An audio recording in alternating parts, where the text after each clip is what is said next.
Dear students, we have been discussing the concept of, today we have to discuss the concept of lattice energy in deciding the formation of ionic bond. As we already discussed, there was a criteria for the formation of ionic bond. What I told you, delta H formation for the ionic bond. ठीक है, जो formation of ionic bond होती है वो following factors पे depend करती है. एक है delta H S, that sublimation, जो मैंने ऑलरेडी आपको सिखाया है कि एक मेटल को सब्लिमेट करना पड़ता है, उसके लिए एनर्जी रिक्वायरमेंट होती है. उसके बाद delta H I, that's ionisation. ठीक है, उसके बाद 1/2 of delta H D, delta H dissociation. उसके बाद माइनस, क्योंकि एनर्जी रिलीज हो जाएगी once you will add electron to the nucleus, to certain atoms, not all atoms, so energy is getting released. So it's delta H electron gain, EG. EG stands for the electron gain. And the last one was delta HL, that's delta H lattice. So I told you that कि इसका value जो है negative होना चाहिए. और यहाँ पे दो फैक्टर्स है, एक तो ये फैक्टर है जो कि इसको नेगेटिव बना सकता है, और दूसरा ये फैक्टर है, लैटिस एनर्जी फैक्टर है, जो कि इसको नेगेटिव बना सकता है. और इसमें से मैंने आपको चॉइस दी कि ये कभी पॉजिटिव भी हो सकता है, नेगेटिव भी हो सकता है. लेकिन मैंने आपको बोला कि लैटिस एनर्जी जो है वो एक सोल क्राइटेरिया है, उसका नेगेटिव होना इज इसेंशियली, अगर बाकी सारी चीजें पॉजिटिव होंगे, ये जो टग ऑफ वॉर है ना, जैसे आपने एक गेम खेली होगी टग ऑफ वॉर, तो उसमें इसका इंपॉर्टेंट रोल है. जैसे कि अगर ये नेगेटिव अकेले होता है तो रस्सी जो है इसी की तरफ चली जाएगी, यानी it will dominate. And because of that, what will happen is negative sign will come in equation. And once you get the negative sign here, ठीक है, तो इसका मतलब है ionic bond is favored. But we need to discuss actually the concept of what's called as the lattice energy. Lattice energy किस किस चीज पे डिपेंड करती है? Lattice energy को हम derive कैसे करते हैं? Lattice energy का theoretical और experimental facts क्या है? कहाँ पे ये मिलती हैं और कहाँ पे ये इक्वेशन के हिसाब से नहीं मिलती हैं? और इसका जो आउटकम है, that's called as Fajon's rule. And with that, after discussing the Fajon's rule and its implications, we will have the conclusion. Then I will have the lecture on the what's called as the hydrogen bonding. So let's have a discussion on one of the very important parameter of the formation of ionic bond, that's called as the lattice energy. Is it clear? ये देख लीजिए, हम इस चीज को discuss करेंगे. So we'll be discussing concept of lattice energy. Is it clear? So let's have a discussion on concept of lattice energy. देख लीजिए, concept of lattice energy. Lattice energy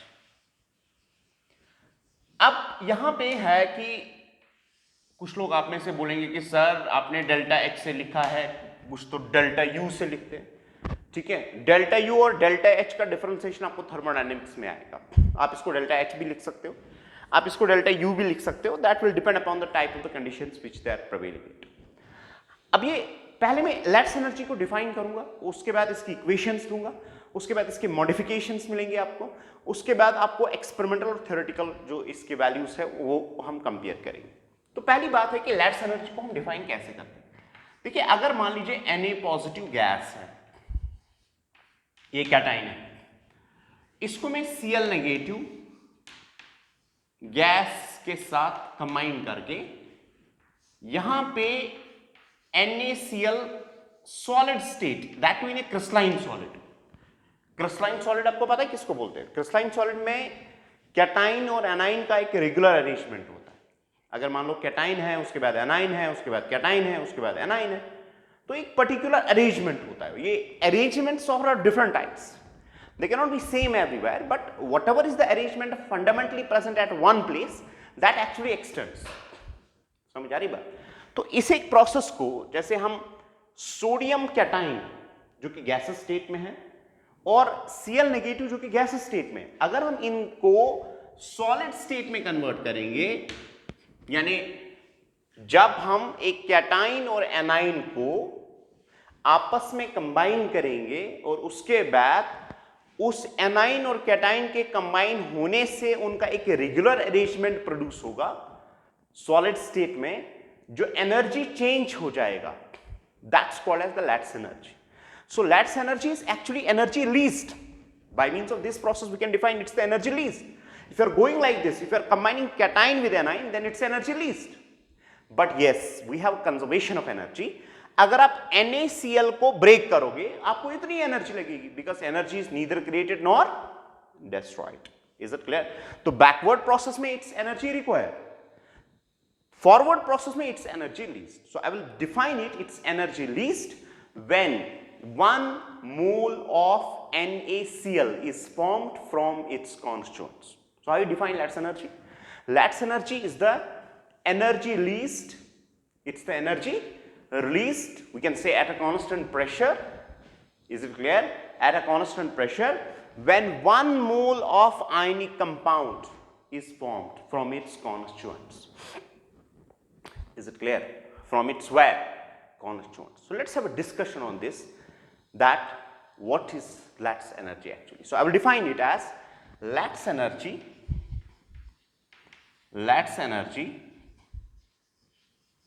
is defined as the energy released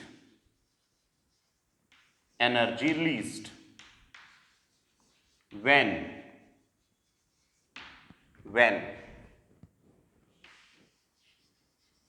1 mole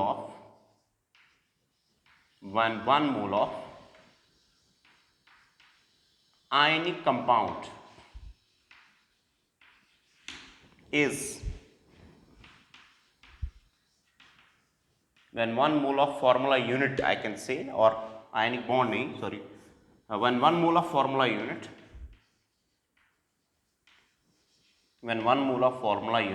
is formed from its constituents at constant T and T, constant temperature and pressure, which is defined there. Perhaps you are carrying at the room temperature and all that. ठीक है, ये देख लीजिए. Or it's also defined as the energy which is actually used to separate the constituents completely from each other. ठीक है, by breaking 1 mole of the solid. That means अगर आपके पास NaCl का 1 मोल है, 1 मोल का मतलब समझते हो, जैसे आपके पास मान लीजिए 58.5 ग्राम्स हैं, उनको जब आप कंप्लीटली सोडियम और क्लोरीन में कन्वर्ट करोगे तो सोडियम और क्लोरीन में कंप्लीटली आपस में कन्वर्ट करने में आपको बराबर कितना कंटेंट ऑफ एनर्जी लगेगा. ठीक है, that also defines Lattice energy. Is it clear? So Lattice energy is either energy released or energy required to break it completely into what we say as constituents. Now I will try to make you to understand that we say it's energy released in the forward process. मैं इसका treatment आपको देता. अब दो चीजें हैं. Lattice energy को हम डायरेक्टली मेजर नहीं कर सकते, ये एक इंपॉर्टेंट चीज. जैसे मैंने सोडियम कैटाइन और क्लोरीन जो है वो आपस में कंबाइन हुए, वहां से एनर्जी रिलीज होगी, तो ऐसा it's very difficult to calculate it directly इसको कन्वर्ट करना इज नॉट पॉसिबल. जैसे you have Na positive, you have Cl negative, and you want to calculate directly the energy change. That's not thermodynamically, it's not possible to calculate. We go for the indirect process. देखिए दो चीजें, Lattice energy को एक तो हम experimentally determine करते हैं, experimentally एक है, दूसरा है theoretically. We go for the theoretical determination. Theoretically we determine. Experimentally अगर हम देखेंगे तो हमारे पास एक साइकिल है जिसको हम बोलते हैं बॉर्न हाइबर साइकिल. मैंने ऑलरेडी इसके बारे में आपको बोला है. यानी एक्सपेरिमेंटली आपको Lattice एनर्जी का एग्जैक्ट वैल्यू अगर चाहिए तो आपको बॉर्न हाइबर साइकिल के थ्रू ही आएगा थर्मोडायनेमिक्स, जो ऑलरेडी मैंने आपके साथ शेयर किया है कि बॉर्न हाइबर साइकिल में डेल्टा एच एफ होता है, डेल्टा एच एस होता है, डेल्टा एच आई होता है, डेल्टा एच डिसोसिएशन होता है, डेल्टा एच इलेक्ट्रॉन गेन, उन सब का वैल्यू आप पुट कीजिए, you will get the what we say as the what's called as the lattice energy for the ionic compound. लेकिन दूसरी चीज है कि अगर हम इसको थ्योरेटिकली कैलकुलेट करनी चाहिए, मैं चाहूंगा कि थ्योरेटिकली, डायरेक्टली हम इसको मेजर नहीं कर सकते ना। डायरेक्टली मैं बोलूंगा Na positive combines with Cl negative and there is a lattice energy value, we can not calculate it directly. लेकिन हाँ, इसके दो चीजें हैं। एक, लैट्स एनर्जी एक्सपेरिमेंटली हम डिटरमाइन कर सकते हैं by using Born Haber cycle from the thermodynamics, you use Hess's law and all that, you get a Born Haber cycle there, I have shown it here for the formation of ionic bond। और दूसरी बात है, हम theoretically इसको कैसे calculate कर सकते हैं। फिर हम क्या करेंगे, हम इस थ्योरेटिकल वैल्यू और एक्सपेरिमेंटल वैल्यू में फर्क देखेंगे। अगर ये क्लोज है तो हमारा थ्योरेटिकल मॉडल करेक्ट है, अगर ये क्लोज नहीं है तो हम अपने थ्योरेटिकल मॉडल को मॉडिफाई करने के लिए हम इसको बहुत सारी चीजें जो है इस इक्वेशन में इंट्रोड्यूस करें। तो मैं यहां पे कोशिश करूंगा कि बोर्न-हाइबर साइकिल आपको पता है कि एक्सपेरिमेंटली हम कैसे इसको डिटरमाइन कर सकते हैं, अगर हमारे पास सब्लिमेशन, आयोनाइजेशन, एंथैल्पी, बाकी चीजें पता है, तो मैं सिखाऊंगा कि लैट्स एनर्जी को हम थ्योरेटिकली कैसे कैलकुलेट करते हैं, किस किस बंदे ने इसको थ्योरेटिकली कैलकुलेट किया, फिर हम एक्सपेरिमेंटल जो वैल्यूज है उससे मैच कराएंगे। तो हमारे पास दो इक्वेशंस है प्राइमरली, मैं थोड़ा इस पर डिस्कशन करूंगा। एक है Born equation, Born Lande equation, one is called as Born-Linde equation, another is called as Capastonic equation, another is called as Capastonic equation। so दो equations हमारे पास, एक को बोलते हैं Born-Linde equation जिसने theoretical calculation, एक आयनिक मॉडल बनाया। आयनिक मॉडल बनाने के बाद इसने somehow it tries to calculate the ionic Lats energy for the ionic compounds by theoretical means, और उसके बाद उसको उस इक्वेशन को भी मॉडिफाई किया कैपेस्टोनिक की। So I will have the first that's called as Born-Linde equation for the Lats energy। so let's have a discussion on the Born-Linde equation for the Lats energy। अब यहां पे देख लीजिए क्या है। so I will have the theoretical calculation of Lats energy, and theoretically it can be calculated as theoretical equation for Lats energy, theoretical equation for the Lats energy by BL equation। BL is Born-Linde equation, BL equation। फिर मैं इसको reduce करूंगा, लेकिन थोड़ा concept मैं आपको बताऊंगा। देख लीजिए, हम Lats energy को कैसे डिफाइन करते हैं। मैं ये मानता हूं कि ये कैटाइन है और ये एनाइन एट इंफिनिटी है। इस एनाइन को मैं इसके नजदीक पहुंचाऊंगा, और जब मैं इसके नजदीक पहुंचाऊंगा, मान लीजिए मैंने इसको यहां पे पहुंचाया, इसके बियॉन्ड ये इसके नजदीक नहीं आ सकता है। समझ आ रही बात? क्योंकि ऑलरेडी मैंने बॉन्डिंग में आपको समझाया है कि बॉन्ड डिस्टेंसेस जो होती है ना, इंटर न्यूक्लियर डिस्टेंसेस जो होती है, कुछ एक डिस्टेंस के बाद वो स्टॉप करती है। हर किसी का अपना एक कैरेक्टरिस्टिक डिस्टेंस होता है। इंटर न्यूक्लियस के बीच का जो डिस्टेंस होता है दैट रिमेन्स फिक्स्ड, और वो फिक्स्ड पॉइंट वो होता है जहां पे उनकी एनर्जी मिनिमाइज हो जाती है, सबसे कम होती है, उसके अंदर भी ज्यादा, उसके बाहर भी ज्यादा। समझे इस बात? तो मान लीजिए मैंने एक एनाइन लाया from infinity to a given point, और गिवन पॉइंट पे रखने के बाद अब ये एक ऐसा ये डिस्टेंस है जहां पे इसको मिनिमम एनर्जी है। तो अगर मैं इलेक्ट्रोस्टैटिकली बोलूंगा कि इसकी एनर्जी इस पॉइंट पे क्या है, यानी इसका जो U है, मैं U को बोलूंगा लैट्स एनर्जी, ये डिपेंड करेगा नेगेटिव। वाई? क्योंकि कैटाइन और एनाइन के बीच में क्या होगी? Attractive force. तो मैं लिखूंगा नेगेटिव, फिर लिखूंगा Z plus Z minus E square divided by R। ये इक्वेशन आपने ऑलरेडी पढ़ा होगा, ठीक है। कॉन्फ़िगरेशन एनर्जी, जिसको हम पोटेंशियल एनर्जी बोलते हैं, वो इस पे होती डिपेंड करती है, यानी product of the charge and inverse related with the distance, not force. It's not the force, I am not measuring the force, I am measuring energy, और एनर्जी हमेशा R पे डिपेंड करती है, न कि R स्क्वायर पे depend करती है। तो ये है जनाब ऐसे। अब अगर हम ये यहां पे ये देखेंगे, तो मैंने नेगेटिव साइन क्यों प्लेस किया? बिकॉज आई से it's energy least, because when cation come closer, when cation will come closer to anion, there will be energy least। अब अगर मैं इस थोड़ा इक्वेशन को ऐसे डिफाइन करूंगा, तो Z plus Z charge is the charge actually, you know that, and R is the internuclear distance, and U stands for the Lats energy। अब अगर मैं इसी इक्वेशन को फॉर 1 मोल डिफाइन करूंगा, 1 मोल, क्योंकि lattice energy is defined for 1 mole. तो मैं अगर 1 मोल के लिए डिफाइन करूंगा तो इसका मतलब है U will be minus N, N you know that's it's Avogadro's number, minus N Z plus Z minus e square by r. यहां तक क्लियर है? तो n प्लेस करने से मैं असल में 1 मोल की मेजर कर रहा हूं, 1 मोल, ठीक है, 1 मोल की मेजर कर रहा हूं मैं, क्या, लैट्स एनर्जी। अब अगर हम यहां पे देखेंगे इस इक्वेशन को, देखिए क्या होता है, ये कैटाइन है, ये एनाइन है, इनका आपस में अपोजिट चार्ज है। अब दूसरा इंपॉर्टेंट चीज जो लैट्स एनर्जी को डिफाइन करता है वो एनाइंस, मानो एक कैटाइन है, इस कैटाइन के अराउंड बहुत सारे एनाइंस होते हैं, 4 भी हो सकते हैं, 5 भी हो सकते हैं, 10 भी हो सकते हैं, 8 भी हो सकते हैं। अब उन कैटाइंस का क्या अरेंजमेंट है और कितना नंबर है वो भी डिसाइड करता है लैट्स एनर्जी। तो जाहिर सी बात है ना, अगर मान लीजिए आपके पास एक कैटाइन है, उसके अराउंड सिर्फ 4 ही एनाइंस है, तो उनका इंटरेक्शन डिफरेंट होगा, और वो इंटरेक्शन और वो कैसे अरेंज्ड है दैट आल्सो बिकम्स इंपॉर्टेंट। समझ आ रही बात? यानी ये अगर हमारे पास कैटाइन है, हम एक एनाइन की मेजर नहीं करते हैं लैट्स एनर्जी, हम देखते हैं कि इसके अराउंड कितने सारे एनाइंस है, उन सब एनाइंस के साथ इसका क्या इंटरेक्शन है।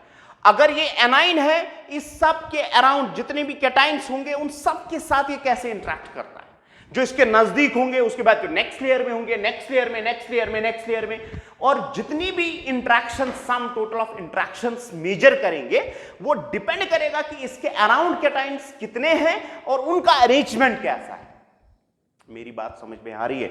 जैसे मान लो सबसे नेबरिंग में होंगे तो उनका कंट्रीब्यूशन इंटरेक्शन में ज्यादा होगा, उसके बाद नेक्स्ट नेक्स्ट नेक्स्ट नेक्स्ट, ठीक है, उसके बाद क्योंकि एक कैटाइन होगा, उसके बाद एनाइन होगा, फिर से कैटाइन होगा, फिर से एनाइन होगा, तो वहां बहुत सारी इंटरेक्शंस होती है। उन सब इंटरेक्शंस को कंप्लाई करने के लिए, उन सब इंटरेक्शंस को मेजर करने के लिए एक इक्वेशन में एक कांस्टेंट आता है, that's called as Madelung's constant. This is called as, so this is Avogadro's number, this is what, Madelung's constant. और मेडलोंग्स कांस्टेंट क्या करता है, ये इस कैटाइन की जितनी भी इंटरेक्शंस हो रही है, जितनी भी, जो इसके पहले नजदीक है, उसके बाद उससे थोड़ा दूर है, उसके बाद उससे थोड़ा दूर है, उसके बाद उससे थोड़ा दूर है, सबसे ज्यादा इंटरेक्शंस उसके नजदीक वालों से होंगी, लेकिन sum total of interactions that it faces inside the crystal is actually measured by Madelung's constant. So A is actually that it measures sum total of interactions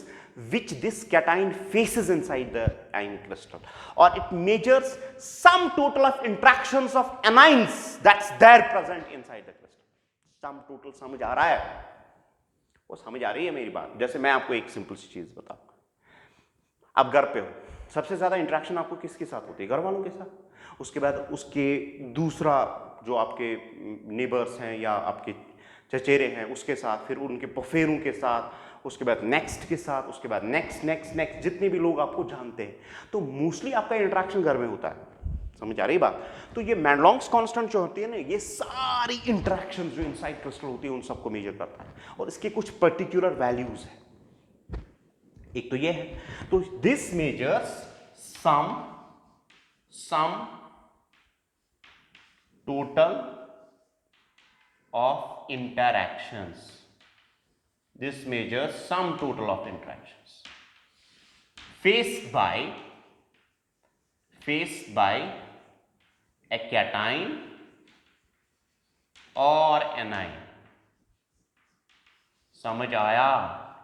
जितनी भी इंटरेक्शंस इस क्रिस्टल में एक कैटाइन फेस करेगा, कोई भी एक cation या कोई भी एक एनाइन जो फेस करेगा, उन सब इंटरेक्शंस को मेजर करने के लिए that's a Madelung's constant that has been placed. It can be calculated by using the mathematical series से हम इसको कैलकुलेट कर सकते हैं। जैसे आपकी बाइनोमियल सीरीज होती है, वैसे ही इसको by some mathematical this calculations we can calculate the sum total of interactions that is happening for a cation और एनाइन। Is it clear? तो ये हो गया Avogadro's law, these are the charge and then there is the distance. लेकिन होता देखो क्या है, मान लीजिए कैटाइन है एनाइन है, इनके बीच में इलेक्ट्रोस्टैटिक अट्रैक्शन, लेकिन इनके बीच में एक दूसरी इंटरेक्शन भी होंगी, वहां पे रिपल्शंस भी होंगे, क्योंकि इसका इलेक्ट्रॉन क्लाउड इसके इलेक्ट्रॉन क्लाउड से रिपेल भी करेगा, एक तो अट्रैक्ट भी करेगा, दूसरा रिपेल भी करेगा। जहां पे याद रखें, जहां पे भी बॉन्ड फॉर्मेशन वहां पे attractions as well as repulsions. The system can not survive because of only attractions. क्योंकि अगर सिर्फ और सिर्फ अट्रैक्शंस होते तो ये एनाइन धीरे धीरे धीरे धीरे कैटाइन के पास आता और एक टाइम ऐसा होता कि मैटर जो है ना, that would have been emitting electromagnetic waves. There would have not been the stability inside the world. जो भी चीज, जब भी एक चीज दूसरी चीज को सिर्फ अट्रैक्ट करती, उसकी वजह से हर कोई चीज फना हो जाती. और इसका मतलब यह है कि अल्लाह ताला ने वाकई में जो रिपल्शंस का जो मैग्नीट्यूड है, ठीक है, उससे मैटर की स्टेबिलिटी बनती है. और हमेशा याद रखें, जब एक कैटाइन एनाइन के नजदीक आएगा, it's not the only attractions which actually stabilize the system, it does have the repulsion energy. और उस रिपल्शन एनर्जी की वजह से चीजें अपनी जगह पे ठहर जाती है, वरना ठहरती नहीं. समझ आ रही? That it would have been led to the destruction of the matter. तो इसका मतलब यह है कि यहां पे रिपल्शन टर्म भी होगी, जिससे हम सम टोटल ऑफ एनर्जी को मेजर करेंगे, and that repulsive term is actually n. This will be e square, then will be b, then that's called as r raised power n. So b is called as Born coefficient, and n is called as Avogadro's number. E is called as electronic charge, r is called as internuclear distance, n is called as Born exponent. This is known as Born exponent. This is called as Born exponent. अब बोलेंगे sir ये Born exponent क्या है? Born exponent असल में electronic configuration cation और A9 का decide करता है. So it depends upon the electronic configuration. It depends upon the electronic configuration of what, शाबाश? Of cation and anion. Cation और एनाइन के इलेक्ट्रॉनिक कॉन्फ़िगरेशन पे डिपेंड करता है Born exponent.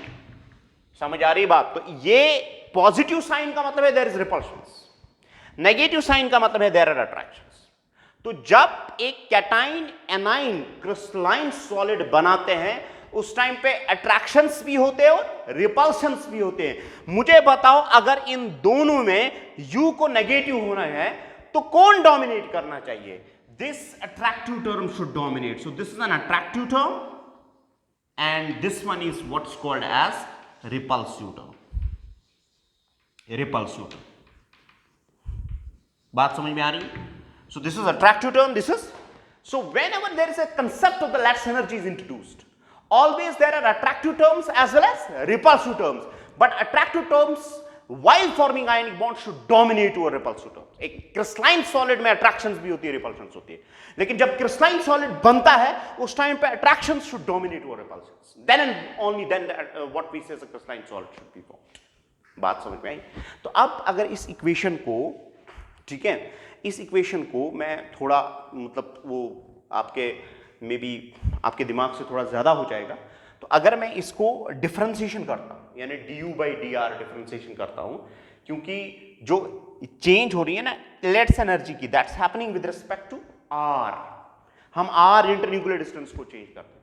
तो अगर मैं इसको डिफरेंशिएट करके एक नई इक्वेशन बनाऊंगा, जो कि बॉर्न लिंडे ने बनाई, जिससे हम लैटिस एनर्जी को कैलकुलेट करेंगे, तो मैं डिफरेंशिएशन करके एक नई इक्वेशन आपके सामने लाऊंगा, ठीक है, जो कि मैं डायरेक्टली यहां पे लिखूंगा, because I don't have to carry out the differentiation. So I will write that equation, जिससे मैं चेंज लैटिस एनर्जी की मेजर करूंगा. So I will have delta U equals to -n A Z plus Z minus E square by R 1 by n. Is it clear? ये जनाब इसको differentiation करने के बाद डायरेक्टली इक्वेशन आएगी. अगर आपको फर्दर स्टडी करना है तो इसको डबल डिफरेंशिएशन कीजिए. ये वही प्लॉट है जनाब.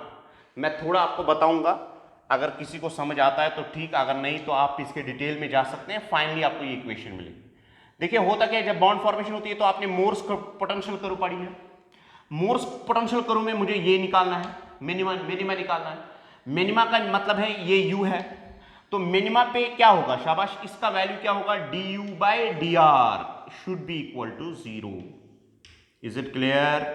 बॉन्ड फॉर्मेशन उसी पे होती है, एटम आयंस उसी पे प्लेस पे रुकेंगे जहां पे अट्रैक्टिव एंड रिपल्सिव फोर्सेस क्या हो जाएंगे, बैलेंस, जहां पे ये जो है ना, ये कौन सा du by dr किसके बराबर होगा, ऑलमोस्ट जीरो के बराबर होगा। और जब आप इस इक्वेशन को जीरो के बराबर पुट करोगे, वहां से b का वैल्यू निकलेगा, b का वैल्यू निकलेगा, इस इक्वेशन में डालोगे तो आपको ये इक्वेशन मिलेगी। This is simple mathematical procedure, but I don't want to discuss here because it's a bit complicated, उससे बहुत लोगों को फिर कंफ्यूजन हो जाएगा। अब मेरे पास ये इक्वेशन आई बॉर्न-लिंडे इक्वेशन से। मैंने आपको बोला कि मैंने अट्रैक्टिव टर्म ली, रिपल्सिव टर्म ली, डिफरेंशिएशन किया, डिफरेंशिएशन से मैंने मिनिमा इसका निकाला, मिनिमा निकालने के बाद मुझे चेंज इन लैटिस एनर्जी ये निकली, और चेंज इन लैटिस एनर्जी जब मुझे निकलेगी तो मुझे जनाब, अगर मैं आप थोड़ा ए को मान लीजिए मेरे पास, लेट अस सपोज NaCl, मान लीजिए मेरे पास NaCl,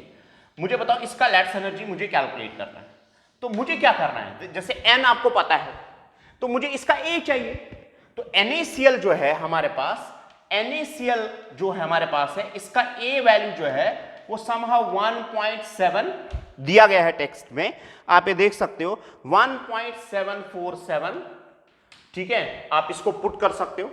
और हर किसी, ये याद रखिए, ए जो है ना, ए ये हर किसी क्रिस्टल का अपना अपना ए होता है, यानी मैनलॉन्ग्स कांस्टेंट क्रिस्टल अरेंजमेंट पे डिपेंड करता है, और कैटाइन और एनाइन का डिफरेंट अरेंजमेंट्स होता है, और उन डिफरेंट अरेंजमेंट्स के लिए we have different values of ए।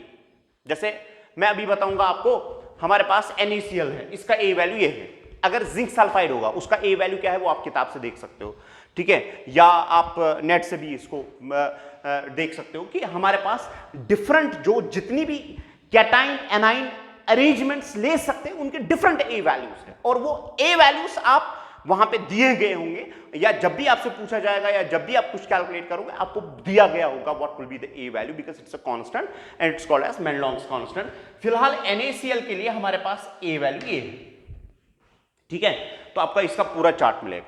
और हमारे पास n वैल्यू जो है ना, n that's called as Born exponent, ये जैसे मान लो Na पॉजिटिव है, ये भी एक कांस्टेंट है, ये भी आप मेजर कर सकते हो, ये भी किताब में दिया गया।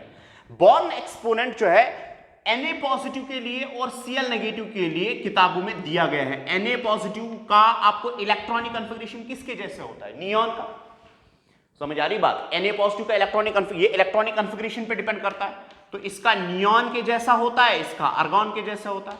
और अगर आप नियॉन का देखोगे तो नियॉन का n वैल्यू 7 है, क्योंकि इसका इलेक्ट्रॉनिक कन्फिगरेशन नियॉन के जैसा है, ठीक है, ये हम नोबल गैस से कैलकुलेट करते हैं, क्योंकि कैटाइन्स बिकम लाइक नोबल गैसेस। और इस एनाइन का इट्स लाइक आर्गॉन, और आर्गॉन को हमारे पास जो है 9 है, तो हमारे पास 9 + 7 डिवाइडेड बाई 2 जो है, यानी इनका मीन जो है वो n के बराबर है, समझ आ रही बात।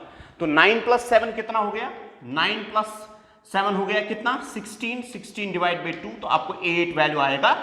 इन जनरल अगर हम इस n वैल्यू को डिफाइन करके रहेंगे तो ऑलमोस्ट हम यूजुअली एक एवरेज वैल्यू जो कि 9 के बराबर होता है, तो अगर हम इसको यहां पे पुट करेंगे, यानी n का वैल्यू हम हर किसी क्रिस्टल में एक एवरेज वैल्यू 9 के बराबर लेंगे, तो 1/9 1 - 1/9, और फिर इन वैल्यूज को पुट करोगे तो आपको डेल्टा U जो है हमारे पास -778 किलो जूल पर मोल आपको निकलेगा।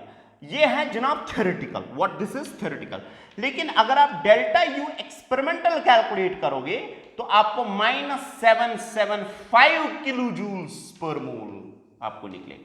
So that means what the Born-Linde has actually proposed was in accordance with what was there in the experimental data. Is it clear? तो यही प्रोसीजर होता है, हम हर किसी चीज का, हर किसी आयनिक कंपाउंड का थ्योरेटिकल लैटिस एनर्जी और एक्सपेरिमेंटल लैटिस एनर्जी दोनों को मिलाएंगे, उनके वैल्यूज से हमें कुछ पता चलने वाला है। जैसे NaCl में आपने बोला कि मैं यहां पे बोलूंगा कि हमारे पास जो एक्सपेरिमेंटल वैल्यू है और थ्योरेटिकल वैल्यू है, they are in close agreement with each other, and when experimental and theoretical values are in close with agreement with each other, then what you are getting is that what the Born and Linde has proposed actually was right. This is what the science is. Science is actually reaching to the experimental values, getting the explanations so as to reach the experimental values and getting the appropriate values, and if it's not in accordance with the experimental values, then trying to explain the facts what there are. Is it clear? Science is not the ultimate thing, believe me, it's not the ultimate, it's only the best explanation for the observer facts. That's what you can do actually.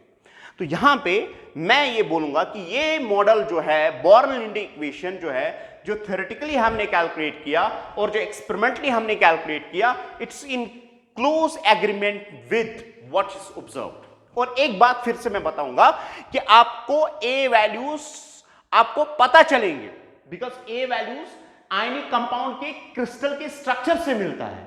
N value मैंने आपको बोला कि आप you can take it as the value equal to 9. समझ आ रही बात? तो this is how we actually calculate the what we say as an value. आपको पता है इंटरन्यूक्लियर डिस्टेंस आपको पता है, वो आपको दी जाएगी. ई वैल्यू आपको पता है Z प्लस Z चार्ज, यानी यहां पे यूनिट चार्ज है, 1 चार्ज है. तो आपको सारी चीजें पता होने के बाद you can go with the calculation of lattice energy theoretically. Is it clear?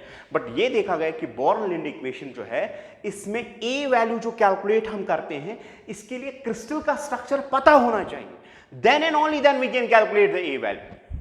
ये एक बड़ी प्रॉब्लम थी कि किसी भी आयनिक कंपाउंड का अगर हमें थ्योरेटिकल लैटिस एनर्जी कैलकुलेट करना था, उस टाइम पे उसका ए वैल्यू जो था वो पता होना चाहिए. इसलिए कैपेस्टोनिकी ने इस इक्वेशन को मॉडिफाई किया, क्योंकि उसने बोला कि हम ऐसा करने चाहिए कि जैसे मैंने आपको अभी NaCl दिया, मैं आपको बताऊंगा कि इसका लैटिस एनर्जी है without knowing the crystal structure. Because crystal structure का मतलब है हमें पहले उसको सारा डिटेल पढ़ना है, then and only then we can calculate the lattice energy. So Capastonically actually modified this equation, and the beauty of the Capastonic equation is that you can calculate lattice energy without knowing the structure of the ionic compound. But Born-Linde में आपको A calculate करना होता है, और A तब आप calculate कर सकते हो जब आपको crystal structure पता है. Is it clear? So we'll have the modification and another equation of what's called as the Capastonic equation, which is actually modified by Born-Linde equation.